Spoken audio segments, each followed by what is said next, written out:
So this is a pedestal that was given to me that was in pretty bad condition, as you see all the orange peel. And what I'm doing here is sanding with 120, 220, and 320, and even wet 320 to get rid of the orange peel. Now I'm base coating with a matte black acrylic base coat. That's right, acrylic.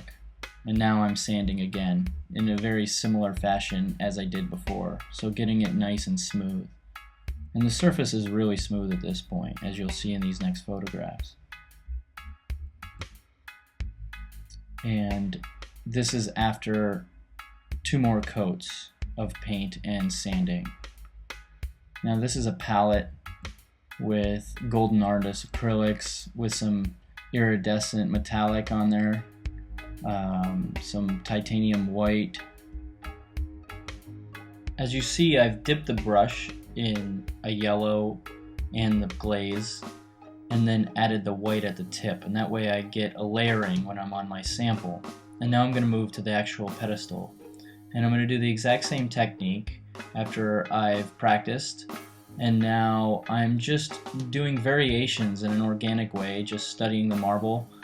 And this is obviously the Portoro finish, so there's a lot of crystallized things happening, and that's where you get that white. It's the crystalline in there, so you want to make sure that that blends well with the transparent colors as well. And this is just the first coat.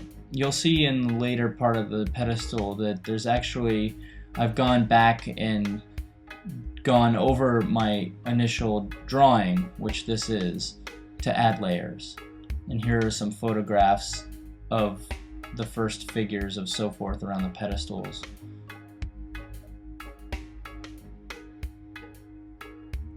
Next, I'm gonna change my palette with a gray palette. So I'm gonna add the background veins onto the pedestal. And as you see, I'll always work with my sample first and make sure that I got my colors right before I actually do it on the pedestal itself. And these are the background veining. And it's just basically making the marble have continuity. Now, it doesn't have this necessarily in the Portoro marble. There are a lot more loose veins and floating veins, but unfortunately when we paint them, they look a bit too painted. So I add more of a composition when I'm painting, and it's just a general brushing in the background. And this gives a better look, in my opinion, to the painted marble. It's very theatrical, and it's kind of a style that you can build on your own, and I've changed it to black and white so you can see better. Now I'm doing the base, and here I'm working in more opaque than I am on the actual pedestal. There are more contours, and therefore when you sand, it's going to be easy to rub through. So I've worked in a heavier hand, so to say. And this is far more opaque and only 1 coat, as opposed to the 2 or 3 that I worked on the actual shaft of the pedestal.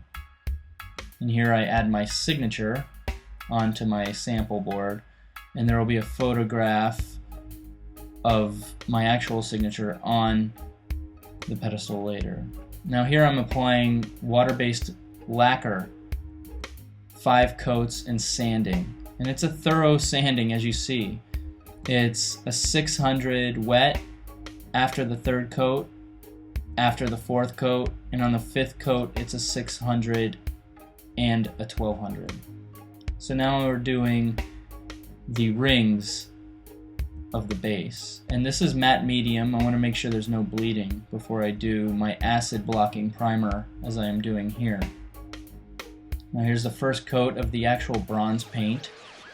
This has bronze in it, so when I patina it later, it will actually oxidize.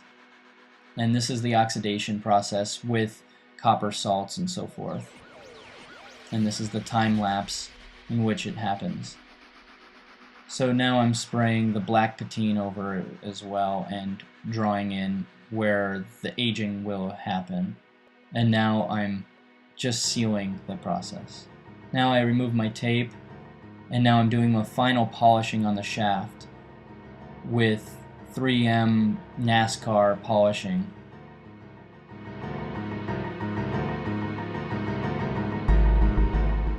As you can see, with the proper preparation and knowing how to do finish work with the materials and studying the different materials, you can have an orange peeled surface turn out to look like glass so you can see your own reflection in it.